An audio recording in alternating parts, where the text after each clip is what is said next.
할렐루야. 수요 예배 함께 하시는 여러분들을 주님의 이름으로 환영하고 또 축복합니다. 오늘 우리 예배 가운데 하나님을 느끼고 하나님을 경험하는 복됨을 누리시기를 축복합니다. 우리 144장 찬양하면서 우리 예배로 들어갑니다. 144장입니다.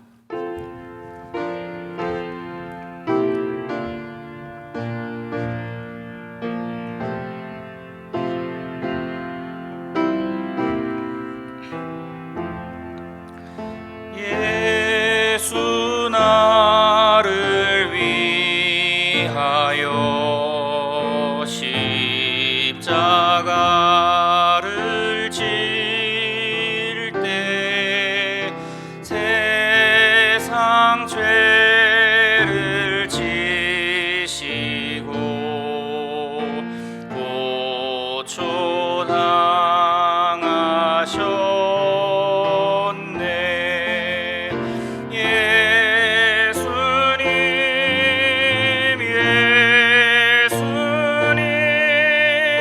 나의 죄 위하여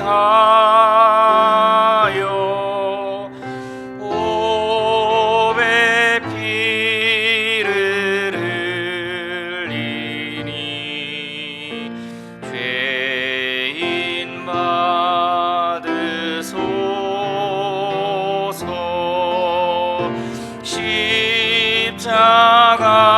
십자가를 지심은 무슨 죄가 있나. 저무지한 사람들 메시아 죽였네. 예수님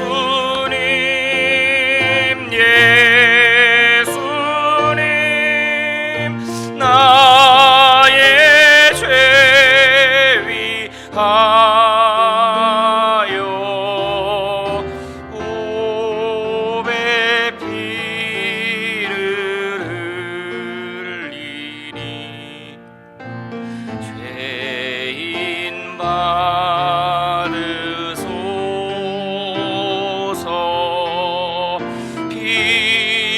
피와 같이 붉은 죄 없는 이가 없네.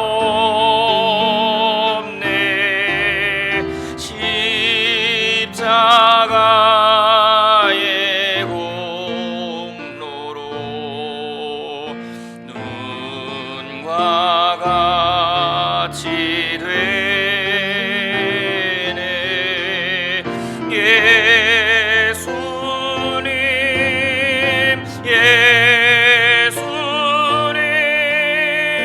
나의 죄 위하여 오배 피를 흘리니 죄인 받으소서.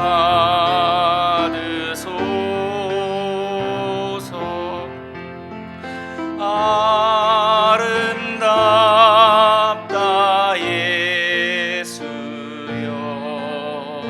나의 좋은 친구. 예수 공로 아니면 영원 형벌 받네. 예수님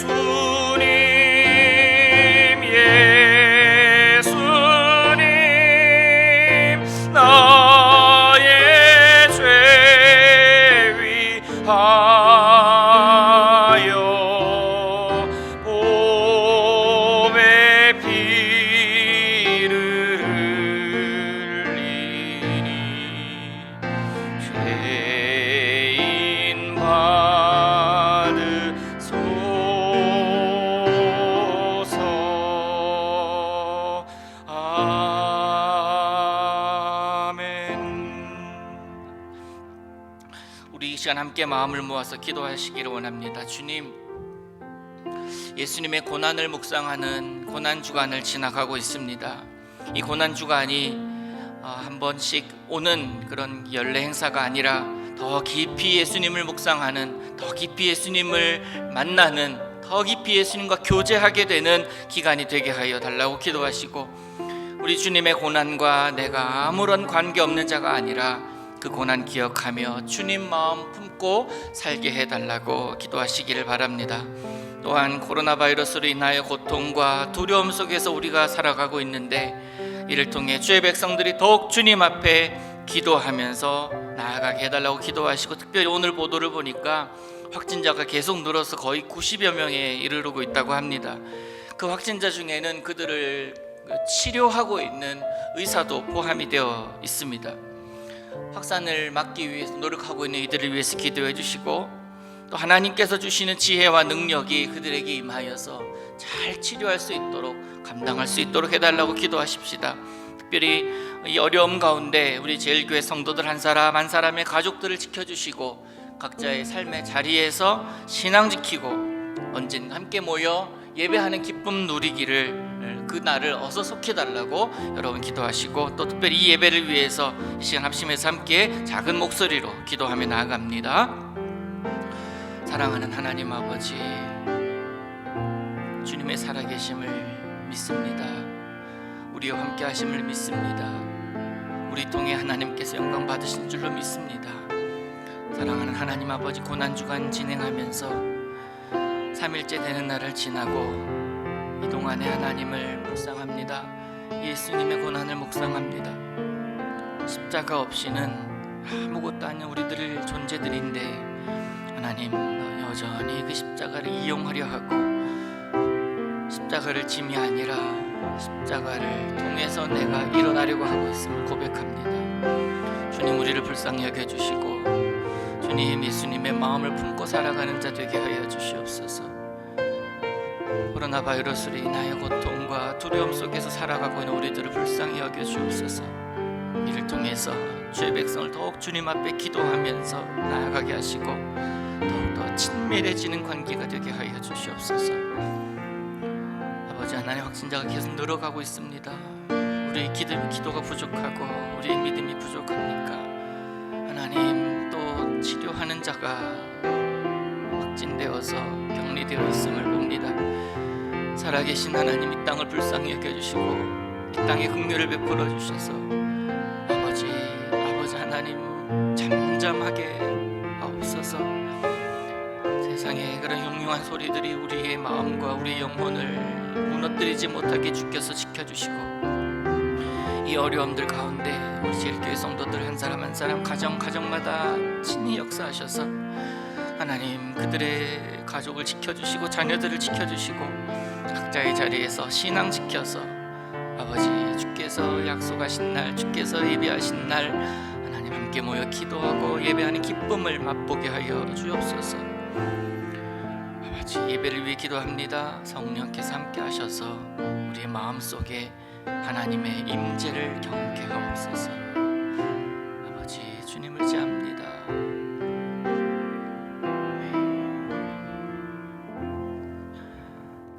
이 모든 말씀 우리 주 예수 그리스도의 이름으로 기도합니다. 아멘. 지난 3일 동안 여러분 잘 지내셨습니까? 고난주간 지나면서 하나님께서 우리에게 예수님과의 더욱더 친밀한 교제, 또 친밀한 하나님과의 관계를 또 맺어가기를 원하고 계실 텐데, 우리 하나님의 마음을 잘 알아서 오늘도 말씀 속에서 또 기도함으로 하나님의 뜻을 알아나가기를 원합니다. 지난 주일에 광고 드린 대로 이번 주 금요일은 성금요일입니다. 그래서 성금요일 기도회로 우리 함께 그 자리에서 기도하려고 합니다. 가급적이면 밤이니까 그렇게 만들지 않아도 되겠지만, 가급적이면 좀 어둡게 해서 기도회를, 그래서 각 우리 가족 수마다 양초가 준비된다면 그 양초를 가지고 예배를 드리는 게 참 좋을 것 같습니다. 아니면은 가장 약한 조명으로 준비하면 좋지 않을까 하는 생각을 하고 그렇게 저도 준비를 하고 있습니다. 여러분 기도해 주시고 그 성금요일에 함께 또 다시 만나서 예배하는 그런 시간을 갖도록 하겠습니다. 자, 오늘 우리에게 주신 하나님 말씀 봅니다. 마태복음 4장 1절에서 4절까지 말씀입니다. 마태복음 4장 1절에서 4절까지 말씀, 신약성경, 제가 가진 성경은 신약성경 4쪽이 되겠습니다. 마태복음 4장 1절에서 4절까지 말씀을 우리 함께 보겠습니다. 4절까지입니다. 시작. 그때 예수께서 성령에게 이끌려 마귀에게 시험을 받으러 광야로 가사 40일을 밤낮으로 금식하신 후에 줄이신지라. 시험하는 자가 예수께 나와서 이르되 내가 만일 하나님의 아들이여든 명하여 이 돌들로 떡덩이가 되게 하라. 예수께서 대답하여 이르시되 기록되었으되 사람이 떡으로만 살 것이 아니요 하나님의 입으로부터 나오는 모든 말씀으로 살 것이라 하였느니라 하시니. 아멘. 4절까지 말씀을 보겠습니다. 마태복음은 총 28장까지 되어 있습니다. 그 중에서 이제 1장부터 3장까지를 이 마태복음 전체의 어찌 보면 서론 부분이라고 할 수가 있을 것입니다. 그리고 이제 4장은 예수님의 공생의 사역에 들어가는 그 문을 열고 이제 들어가신 겁니다. 특별히 1절부터 11절까지는 예수님께서 광야에서 시험을 받으신 내용입니다. 오늘부터 11절까지를 이제 한 주씩 볼 텐데요. 한 3주에 걸쳐서 우리가 보려고 합니다. 이 포커스는 3개예요. 예수님의 시험을 통해서 특히 이 광야 시험 현장이에요. 그 현장에 계시는 예수님이 이 시험을 앞두고 어떤 모습을 보이시는지를 보면서 우리도 광야 같은 인생길을 살아가고 있다고 여러분이 생각하신다면 이 광야 가운데에서 내게 오는 문제들을 어떤 식으로 해결해야 되나, 어떤 마음으로 해결해야 되나를 볼 수 있었으면 좋겠습니다. 그게 포커스예요. 포커스 3개는 그래서 이겁니다. 나는 누구인가예요. 내가 과연 누구인가라는 문제, 그리고 어떻게 살아야 되는가, 그런 나는 어떻게 살아야 하는가, 그리고 그렇게 살아갈 때에 무엇을 위해서 살 것인가. 다시 말씀드리면 나는 누구인가, 그리고 그런 내가 어떻게 살 것인가, 또 목적은 무엇인가, 무엇을 위해서 살 것인가. 이 3가지 포커스를 좀 염두에 두시고 이 예수님의 시험을 보시면 되겠습니다. 예수님께서 공생의 삶을 사시기 전에 광야로 들어가십니다. 예수님께서 광야로 들어가시는 것은 전적으로 성령 하나님의 이끌림이었습니다. 여러분, 광야하면 떠오르는 백성이 있잖아요. 그 백성 바로 출애굽한 이스라엘 백성이 생각이 납니다. 이스라엘 백성 역시 그들이 으쌰으쌰 해가지고 나가자 해가지고 나간 자들이 아니라 철저하게 하나님은 모세를 세우시고 그 모세 중심으로 이 광야로 이끌어내셨습니다. 하나님의 그렇게 인도하심이 있었기 때문에 이스라엘 백성들은 나왔고, 그들의 목적지가 분명히 있었잖아요. 가나안 땅, 거룩한 백성으로 살아가기 위함. 그렇기 때문에 하나님은 그들을 인도해 내셨습니다. 그런 면에서 볼 때에 이 광야라는 곳은요, 원래 내 삶의 자리, 내가 있던 곳을 떠나서 하나님의 비전과 하나님의 뜻을 성취하기 위한 그것을 하기 위해서 지나가야 되는, 거쳐가야 되는 필수적인 땅이다, 필수적인 기간이다 라고 우리가 생각할 수 있습니다. 그리고 그렇게 인도하시는 이는 누구라고요? 성령 하나님이시다 라는 사실입니다. 이와 같이 예수님께서 성령 하나님의 인도하심으로 광야에 섭니다. 3절을 보니까 시험하는 자가 등장했습니다. 그때로부터 예수님의 시험이 시작되죠. 예수님은 지금 40일 밤낮을 줄이셨기 때문에 배가 고픕니다. 그때 가장 필요한 것을 제공하려고 합니다. 넘어갈 만한 가장 적절한 문제가 출제가 되죠. 돌들이 떡덩이가 되게 해서 먹어라. 줄이잖아. 이게 첫 번째 시험입니다.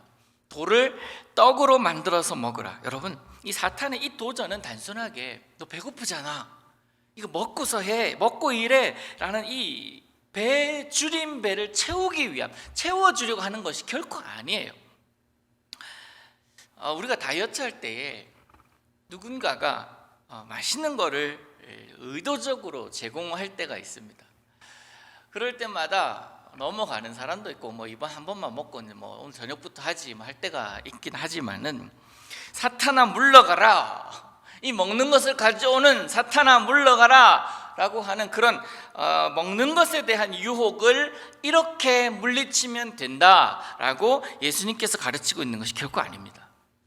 사탄이 이 시험, 이 먹는 것을 가지고 예수님께 나온 것은요, 그건 하나의 구실일 뿐이에요.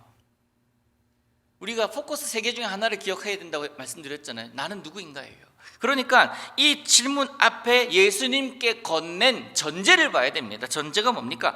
내가 만일 하나님의 아들이거든 이라는 거예요. 만약 네가 하나님의 아들이거든, 이거를 사탄이 흔들고 싶은 가장 큰 가치, 중요한 포커스라는 거예요. 네가 하나님의 아들이면 못할 게 없잖아. 네가 하나님의 아들이면 왜 줄이는 거야? 네가 하나님의 아들이면 이것 좀 보여봐 라고 이야기하고 있는 것. 조건문이에요. 뭐뭐이면 뭐뭐 하라. 이 조건이 성립되기 위해서는 이러이러하는 것을 행하여 보여줘라. 그럼 네가 하나님의 아들인 것을 증명되는 거 아니냐, 이 얘기입니다. 돌들이 떡덩이가 되게 하면 하나님의 아들이고, 그렇지 않으면 하나님의 아들 아니라는 거 아니냐는 거예요. 그러니까 첫 번째 사탄의 시험은요, 먹이기 위한 것이 아니라 예수님의 정체성을 흔들고 있어요. 그 정체성을 무너뜨리고 싶은 겁니다. 하나님의 아들이 아니라는 것, 예수님이 하나님 되심을 흔들고 싶은 거예요. 여러분, 우리 예수 믿는 사람 정신 차리고 살아야 됩니다. 이 사탄의 거짓된 정체성 논쟁에 휘말리지 않아야 됩니다. 우리에게도 그런 질문을 할 때가 있어요. 네가 정말 예수 믿는 사람이야? 네가 정말 교회 다니는 사람이야? 그렇다면 그때 왜 그랬어? 라는 거예요. 네가 정말 예수쟁이라고 한다면 이런 상황, 이러한 상황에도 불구하고 니네 모습을 봐라. 그럼에도 불구하고 이런 말 할 수 있냐? 네가 교회 다니는 사람이라고 이야기할 수 있냐? 내가 너를 아는데, 네 생각을 아는데, 네 말이 그랬다는 거 나는 기억하고 있는데 나를 자꾸 흔들고 있습니다. 이게 사탄의 전략이에요. 사단이 우리를 속이고 우리로 하여금 죄책감 갖게 하는 전략입니다. 여러분, 사탄이 이런 전략에 속지 마십시오. 내 능력으로, 내 경제력 가지고, 내 과거의 그 어떤 일들로 인하여 그 부끄러움으로 자꾸 나를 속이려고 합니다. 그게 나야, 그게 너야 라고 자꾸 생각하게 만드는 이 사탄의 전략인 것을 여러분 알아야 됩니다. 속지 마십시오. 여러분 가정에 다 체중계가 있을 겁니다. 그 체중계에 올라가기 전에 가장 먼저 해야 될 게 뭡니까? 물론 살 빼는 운동도 막 하고 푸시업도 하고 막 뛰고 그리고 올라가는 것이 정상이겠지만, 가장 먼저 해야 될 것은 체중계가 정상적으로 작동하고 있는지를 확인해야 돼요. 0점 조정해야 됩니다. 심하게 고장나 있거나 게이지가 엉뚱한 데 가 있으면 바로 잡아야 됩니다. 그게 가장 먼저 해야 될 거예요. 고장나 있는데 그 위에 올라가서는 우와 살 빠졌다고 하면서 막 즐거워하고, 고장나 있는데 올라갔는데 게이지가 너무 많이 올라가서 심하게 상처받고, 그런 모습은 정말 어리석은 거 아닙니까? 숫자에 속은 거예요. 체중계에 속은 것 아닙니까? 사탄의 논리가 이렇다라는 겁니다. 열왕기상을 보면 엘리야가 나옵니다. 갈멜산에서 이방 잡신들의 우상 숭배자들 850명과 싸워서 이기잖아요. 그러고 나서 위대한 하나님의 이름을 높이면서 그 선지자, 그 엘리야가 바로 승승장구하면서 주의 이름으로 계속 이겨야 되는데, 그 다음 장에서 어떤 모습으로 있냐면, 이 이세벨 왕비가 자기를 죽이겠다라고 결심했다라는 소식을 듣고는 광야로 도망칩니다. 그리고 로뎀나무 아래에서 하나님께 불평합니다. 투정합니다. 죽여주십시오 하면서 하나님 앞에 울고 있어요. 이게 사람이잖아요. 위대한 선지자였던 엘리야도 자신의 정체성을, 자신의 상황, 들려오는 소리, 그리고 자신의 형편에 따라서 판단했던 겁니다. 여러분도 결단하셔야 돼요. 여러분의 상황과 여러분의 형편에 또 여러분의 모습을 통해서 여러분을 판단할 것인가, 아니면 원래 그럼에도 불구하고 나는 하나님의 존귀한 자녀다라는 그 정체성을 놓지 않고 살 것인가? 상황에 속을 것입니까? 아니면 상황을 넘어서 여러분의 실체를 알고 그 존귀함을 붙들고 살아갈 것입니까? 여러분이 결단하셔야 돼요. 여러분의 정체성이 무엇입니까? 우리 예수님의 정체성이 무엇입니까? 오늘 본문 4절을 보면 기록되었으되 라고 나와 있습니다. 예수님은 누구신지, 또 이런 상황에서 나는 누구인지를 정확하게 기억하고 있습니다. 여러분, 예수님은요, 돌을 떡 되게 할까 말까, 저걸 먹으면 배가 좀 채워지겠네, 이런 고민이 아니라 사단의 전제, 네가 만약 하나님의 아들이거든, 여기에 포커스가 있었던 거예요. 그래서 기록되었으되 말씀을 가지고 그를 무너뜨리고 있는 겁니다. 마귀의 이 사탄의 정체성 혼란에 대한 것에 대해서 흔들리지 않으셨어요. 휘말리지 않으셨습니다. 왜요? 분명한 정체성 가지고 계셨기 때문에. 예수님은 이 정체성의 근거를 지금 이 현재의 모습, 이것을 채움으로 인하여 그 정체성을 확인하지 않으셨어요. 현재 모습이나 현재의 상황에 비추어 판단하지 않으셨습니다. 이런 것이 아니라 주어진 말씀, 기록되었으되 그 말씀 속에서 예수님은 예수님의 정체성을 확인하셨던 거예요. 여러분, 정체성은요 변하지 않습니다. 그대로예요. 사단은 예수님께 돌을 떡으로 만들 수 있느냐 없느냐의 문제, 할 수 있는지 없는지 능력의 문제로 그렇게 예수님께 접근했지만 예수님은 그 문제가 아니라 그 논리 이상으로 분명하셨습니다. 떡이 아니라 나는 말씀으로 살아가는 존재다라는 거예요. 이 떡 없어도 괜찮아, 이 돈 그렇게 많이 없어도 괜찮아, 나의 그런 풍요로움 이거 없어도 괜찮아, 나는 오직 하나님의 말씀으로 산다라는 이야기. 사도 바울의 고백 아닙니까? 비천에 처할 줄도 알고 풍부에 처할 줄도 알았습니다. 배고픔에 처할 줄도 알았고 배 부름에 있었기도 했었습니다. 그러나 이런 모든 이런 것들을 다 겪을 수 있는, 건너갈 수 있는 일체의 비결을 배웠다. 예수 그리스도를 만남으로 그의 정체성이 분명했기 때문에 상황에 의해서 그는 흔들리지 않았다라는 겁니다. 예수님께서 인용하신 이 말씀, 떡이 아니라 말씀으로 산다는 것은 능력도 아니고 가진 것도 아니고 경제력도 아니라 하나님께서 나를 어떻게 보고 계시는지, 내가 하나님 앞에 어떻게 서 있느냐라는 문제, 결국 내가 어디에 마음을 두고 있는가라는 그 문제라는 겁니다. 여러분, 이런 믿음이 여러분에게 있기를 축복합니다. 사실 우리 예수님은요, 요한에게 세례를 받으시는 3장에서 하늘의 소리를 들었습니다. 세례를 받고 물 위로 나오실 때에 이는 내 사랑하는 아들이요 내 기뻐하는 자다, 하늘에서 소리를 듣잖아요. 세례의 감격스러운 순간, 그러면서 하늘의 소리가 들리는 그 순간, 그때에 예수님은 성령에게 이끌려 시험받고 계시는 거예요. 4장 1절 보시면 그렇잖아요. 제일 먼저 나오는 문장이 뭡니까? 그때에 성령께서 내 기뻐하는 자다라는 소리를 들은 그때에 예수께서 성령께서 이끌림을 받으셔서 가는 거예요. 성령의 이끌림을 받아서 가고 있는 겁니다. 여러분, 사탄의 기준은 내 눈에 보이는 것, 내가 필요로 하는 것, 내게 있어야 될 것 같은 것, 그것입니다. 그런데 하나님의 사람의 기준은 말씀이어야 합니다. 누구의 기준을 따라서 살고 계십니까? 누구의 논리, 누구의 패러다임, 무엇을 가지고 여러분 판단하고 살아가고 계십니까? 또 어떠한 기준으로 다른 사람들을 보고 상황을 보고 계십니까? 특별히 나아가서 이 코로나19 시대를 살아가고 있는 우리들의 관점이 무엇이어야 되겠냐라는 것입니다. 40일을 밤낮으로 금식하신 예수님은 당연히 인간의 몸을 입으셨기 때문에 줄이실 수밖에 없습니다. 그게 예수님의 약점이고, 먹는 문제가 니즈예요. 예수님의 필요함입니다. 그 약점을 사탄은 알고 물고 늘어지는 겁니다. 놓치지 않습니다.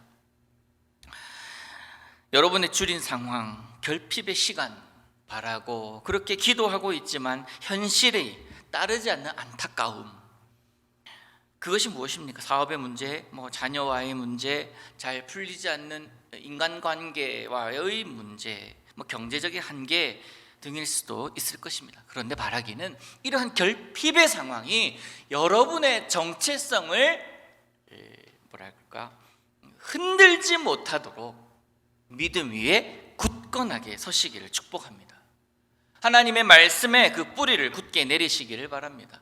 요한복음 1장 12절 여러분 다 외우시고 계실 겁니다. 요한복음 1장 12절 한번 외워볼까요? 영접하는 자 곧 그 이름을 믿는 자들에게는 하나님의 자녀가 되는 권세를 주셨으니, 영접하는 자 곧 그 이름을 믿는 자들에게는 하나님의 자녀가 되는 권세를 주셨으니. 여러분 누구의 자녀라고 성경이 얘기합니까? 하나님의 자녀입니다.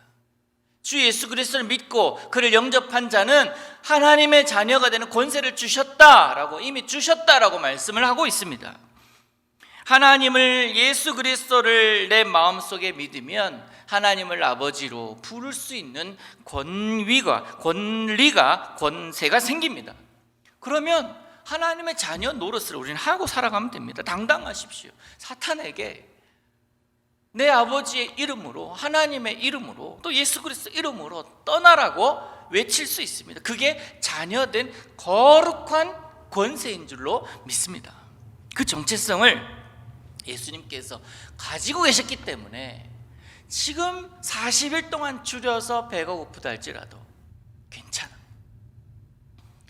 평생 그 예수님은 집도 절도 없이, 예수님은 절이 없지만 어쨌든 간에 모든 아무것도 가진 것 없이 살아가셨지만 전혀 주눅들지 않으셨습니다. 헤롯의 궁전을 부러워하지 않으셨고, 많은 사람들의 그렇게 막 지혜 많음도 그를 바라보지 않았습니다. 학벌도 부러워하지 않았어요. 오히려 랍비들과의 논쟁에 있어서도 전혀 눌리지 않았던 우리 예수님이셨어요. 하나님의 아들이라는 정체성이 확고했기 때문에 흔들리지 않고 어떤 상황에서든 든든했다라는 것입니다. 여러분, 우리 하나님의 자녀들입니다. 그렇다고 해서 사단의 시험이 오다가 그냥 돌아가는 것 아니에요. 더 확실하고 더 강하고 더 분명하고 더 현실적으로 다가올 것입니다. 요셉이 모디발의 집에 노예로 팔려갔을 때에 계속 어려움을 당하잖아요. 시험을 치릅니다. 그 시험을 통과할수록 처절하게 바닥으로 떨어집니다. 하지만 하나님 앞에 거룩한 자로 변함없이 요셉은 서 있을 때에 하나님은 그를 수직 상승하게 만드십니다. 수직 상승할 그때까지 전 과정은 요셉이 반드시 거쳐야 할 그런 시험이었던 것이죠. 여러분, 하나님의 사람이라는 정체성을 지키는 건 쉬운 일이 아닙니다. 쉽지 않기 때문에 가치 있는 일입니다. 오늘도 그 정체성 가지고 살아가기를 원합니다. 우리들의 인생에 문제 없는 인생은 없죠. 눈물 없는 인생 또한 없습니다. 수많은 문제 앞에서 수많은 사람들이 넘어집니다. 왜요? 내가 누구인지를 정확하게 알지 못하고 그 정확한 답을 가지고 있지 않기 때문에 그렇습니다. 성령께서 우리를 문제 앞에 두실 때에 우리가 보이기를 원하시는 모습이, 또 말해주기를, 회복하기를 기대하는 대답이 분명히 있습니다. 너 누구냐? 라고 물어봤을 때 무슨 대답을 하기를 원할까요? 우리 하나님께서 무슨 대답을 듣기를 원하실까요? 나는 하나님의 존귀한 자라. 나는 하나님의 거룩한 자라. 목적 없이 이유 없이 그저 하루하루 살아가는 인생이 아니라 나는 하나님의 자녀이기에 견뎌낸다. 그 하나님의 자녀된 정체성을 나는 지키며 살겠다.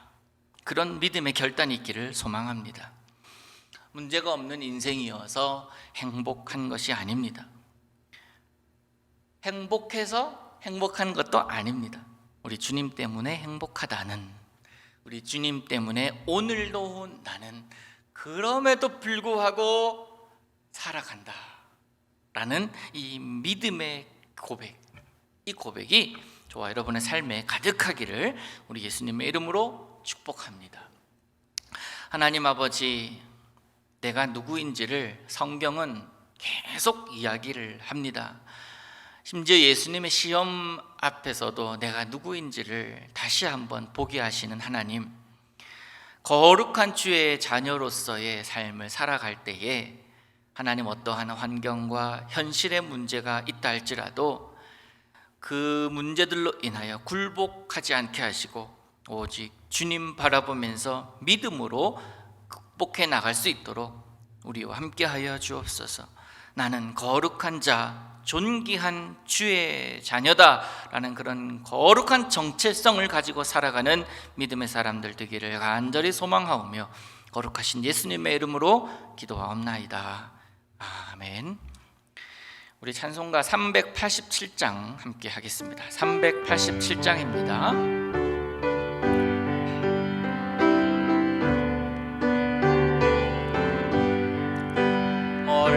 멀리 갔더니 처량하고 고나며 슬프고도 외로워 정처 없이 다니니 예수 내 주여 지금 내게 오셔서 떠나가지 마시고 길이 함께 하소서. 예수 내 주여 마음 아파올 때에 눈물 씻어 주시고 나를 위로하소서. 예수 내 주여 지금 내게 오셔서 떠나가지 마시고 길이 함께 하소서. 다니다가 쉴 때에 쓸쓸한 곳 만나도 홀로 있게 마시고 주여 보호하소서. 예수 내 주여 지금 내게 오셔서 떠나가지 마시고 길이 함께 하소서. 아멘. 우리 구주 예수 그리스도의 은혜와 하나님 아버지의 그 놀라우신 사랑하심과 성령 하나님의 역사하시고 인도하여 주시고 늘 우리와 동행하여 주심이 내가 진정 하나님의 자녀된 권세를 누리고 살아가며 그 권세로 날마다 세상에서 이기기를 원하는 사랑하는 주의 백성들 가운데 이제로부터 영원토록 함께 하시옵기를 간절히 축원하옵나이다. 아멘.